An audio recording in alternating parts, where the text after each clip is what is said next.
যুদ্ধ হচ্ছে হাজার মাইল দূরে মধ্যপ্রাচ্যে, কিন্তু এর আঁচ লাগতে শুরু করেছে বাংলাদেশ সহ পুরো এশিয়ায়।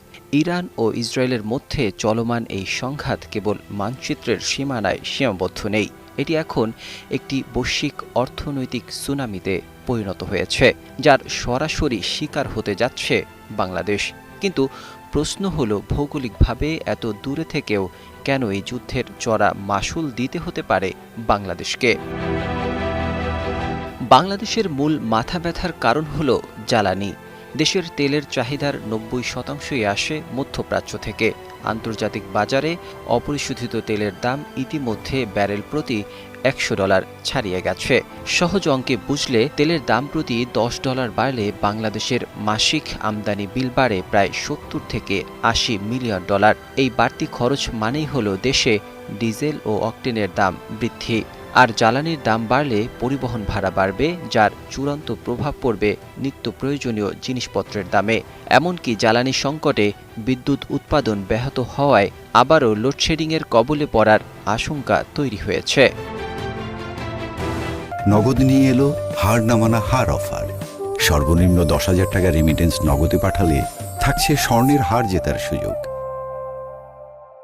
ইতিমধ্যে দেশের পেট্রোল পাম্পগুলোর অবস্থা খুবই করুণ, কারণ কোম্পানি থেকে পাওয়া দৈনিক তেল দিয়ে ক্রেতাদের চাহিদা পূরণ অসম্ভব হয়ে পড়ছে। ফলে তেল নিতে এসে ঘন্টার পর ঘন্টা লাইনে দাঁড়িয়ে থাকছেন মোটরসাইকেল ব্যবহারকারীরা। একই সঙ্গে দীর্ঘ সময় বিরামহীন দায়িত্ব পালনের অভ্যাস না থাকায় শারীরিক ও মানসিকভাবে চাপে পড়ছেন পাম্পের কর্মকর্তারা। এদিকে ইরানের পররাষ্ট্রমন্ত্রী আব্বাস আরাকচি কড়া ভাষায় বলেন, ধর্ম বর্ণ নির্বিশেষে এই যুদ্ধের মাশুল দিতে হবে সবাইকে। তিনি আরও বলেন, এই যুদ্ধের প্রভাব কেবল সামরিক ক্ষেত্রেই নয়, বরং মানবিক ও অর্থনৈতিক ক্ষেত্রেও পড়বে। এছাড়া আইআরজিসি প্রধান হোসেন সালামি আরও কঠিন করে বলেন, আপনারা যদি সামান্য ভুল করেন তবে আমরা আপনাদের জন্য জাহান্নামের দরজা খুলে দেব।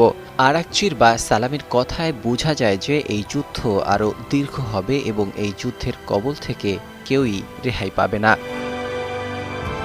এছাড়া বাংলাদেশের অর্থনীতির প্রাণ ভোমরা হল রেমিটেন্স। মধ্যপ্রাচ্যে প্রায় ৮৬ লাখ বাংলাদেশি কর্মী কাজ করেন। সৌদি আরব, কাতার এবং সংযুক্ত আরব আমিরাত সরাসরি যুদ্ধে না জড়ালেও পুরো অঞ্চলে অস্থিরতা তৈরি হলে সেখানকার শ্রমবাজার সংকুচিত হতে পারে। যদি যুদ্ধ দীর্ঘস্থায়ী হয় এবং প্রবাসীরা টাকা পাঠানো কমিয়ে দেন, তবে দেশের বৈশ্বিক মুদ্রার রিজার্ভে চরম টান পড়বে। ডলারের বিপরীতে টাকার মান আরও কমে যেতে পারে, যার ফলে মুদ্রাস্ফীতি নাগালের বাইরে চলে যাওয়ার ঝুঁকি রয়েছে। অর্থনীতিবিদরা বলছেন, এই যুদ্ধ বাংলাদেশে কস্ট পুশ ইনফ্লেশন বা উৎপাদন ব্যয়জনিত মুদ্রাস্ফীতি ডেকে আনবে। সার তৈরির কাঁচামাল থেকে শুরু করে আমদানিকৃত খাদ্য সামগ্রী সবকিছুর দাম বাড়ার ফলে সাধারণ মানুষের জীবনযাত্রায় ব্যয় অসহনীয় হয়ে উঠবে। ইতিমধ্যে দুবাই ও কাতার ভিত্তিক ফ্লাইট কমে যাওয়ায় দেশ থেকে কাঁচামাল ও শাকসবজি রপ্তানি প্রায় ৮০% কমে গেছে। অর্থাৎ রপ্তানি আয় কমেছে আর আমদানি খরচ বাড়ছে পাল্লা দিয়ে। ইরান ইসরায়েল যুদ্ধ বাংলাদেশকে এক কঠিন বাস্তবতার মুখে ঠেলে দিয়েছে। এখন দেখার বিষয়, সরকার এই পরিস্থিতি কতটা সামাল দিতে পারে। তবে এই সংকট থেকে বাঁচার একমাত্র পথ হল মধ্যপ্রাচ্যে স্থিতিশীলতা ফিরে আসা। অন্যথায় সুদূর মধ্যপ্রাচ্যের কামানের গর্জনে বাংলাদেশের সাধারণ মানুষের জীবনকে আরও বিপর্যস্ত করে তুলবে।